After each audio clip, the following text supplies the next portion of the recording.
Which running backs should you be worried about heading into the 2023 season for fantasy? Stick around and we'll find out. Welcome back to the Fantasy Endgame. I'm Pierre. He's Chris. So who are the guys that have some red flags that you should be aware of?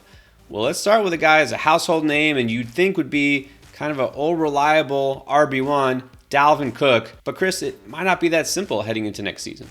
Started the year pretty well, right? Who's a guy a little nervous about going into the season, getting up there at age 27 years old, which is starting to hit the kind of decline point of running back. But he started the season, he looked fine, he looked good. But down the stretch, and even in that playoff game, he really showed signs that maybe all that wear and tear is catching up to him. Did not perform well down the stretch in real life or in fantasy. There's a stat, rushing yards over expectation, which basically just looks at how many yards a running back should get based on how plays are blocked over the entire season. And you know who was dead last among running backs that I think had at least 150 attempts? It was Dalvin Cook. I think it was over 200 more yards he should have gotten based on what was blocked than what he actually got. Now he's going to be entering his age 28 season, which for running backs not named Derrick Henry is almost always the kiss of death when it comes to performance. You got to be really nervous about Dalvin Cook going into next year. I don't think we could be treating Dalvin Cook as a high-end RB1 in fantasy going forward. The best thing about Dalvin Cook's 2022 season is he actually stayed healthy all year, including through the end of the season. Didn't miss multiple games. But you know what the worst thing about Dalvin Cook for 2023 is that he played a full season in 2022. He didn't miss a game. That means more carries. There are always exceptions. A guy like Derrick Henry who just seems to be invincible. But for the most part, running backs get a certain age. They get a certain amount of touches. They start to wear down. And we might be seeing that with Cook. But you can start to look at signs of efficiency and lack of efficiency. We saw that. Last 8 games, as you mentioned, only 55 yards per game on the ground. Less than 4 yards per carry. He wore down. He got worse as the season went on. Look, maybe he starts out fresh when the next season begins, but I don't know that I'm really so worried about how he begins the season as how he ends it, because now this is 2 years in a row. Dalvin Cook has really let you down at the end of the season when you need him the most, and that's not really what I want to hitch my wagon to, because you know he's going to cost you at the very least a second round pick. Some people probably still take him in the first round. So no, I'm sorry. I don't think the upside is there anymore with him. Definitely somebody I'm going to probably steer clear of. Now here's a running back that we both were worried about for this season and definitely steered clear of. And now there's even more reason to worry about Alvin Kamara. Let's get back into it. What are all the things that people need to know about Kamara?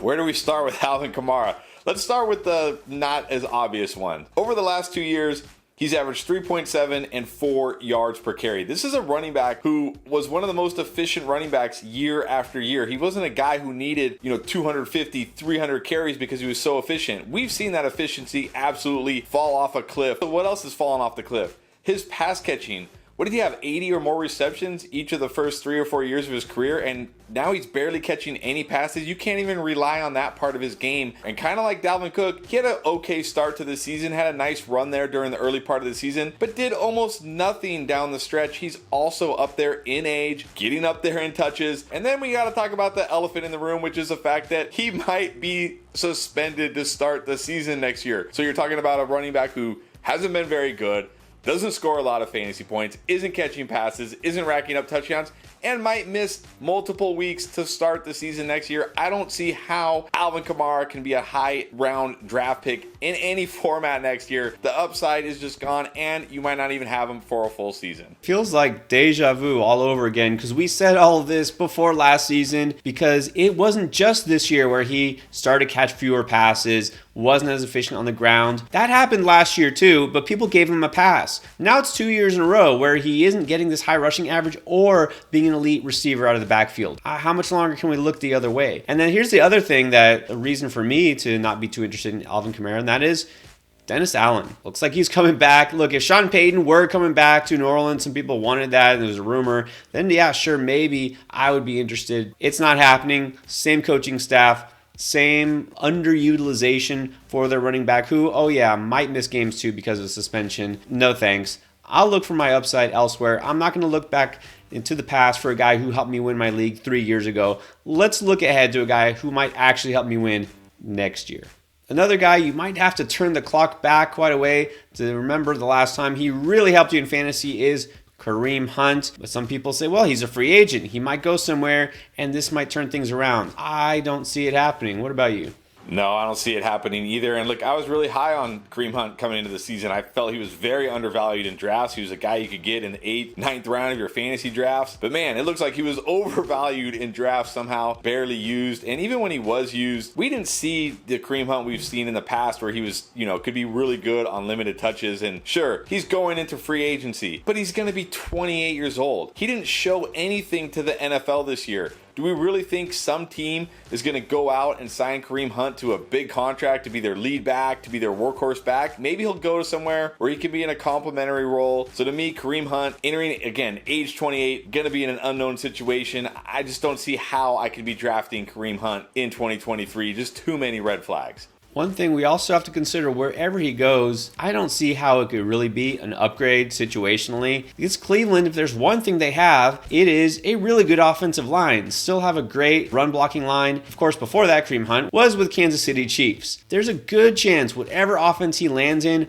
won't have an elite offensive line. What is his usage going to be? He can't be looked at as more than a handcuff at running back, which is what he was this year. You're probably only going to take him in the very end of your draft. So don't expect him to have some sort of resurgent season no matter where he goes. And then the final guy we are worried about is Javonte Williams. Hope for the best in terms of his recovery and that he gets back going again. But man, we have to know that history is not kind to running backs coming off this type of injury. Javonte is a young running back. I really like him. I really liked him going into last season. Unfortunately, we didn't get to find out because of this injury. How do you justify drafting Javonte Williams? First of all, we don't know what this offense or this coaching staff is going to look like. It wasn't a great offense to begin with. Are we just going to expect that Russell Wilson is going to magically become prime Russ where he's awesome again? But also, like you said, with this injury, what running backs have we seen recently come back from ACL tears in the first year and be great? And he had a multi-ligament ACL tear. Even look at Saquon Barkley between last season and 2021. 2021,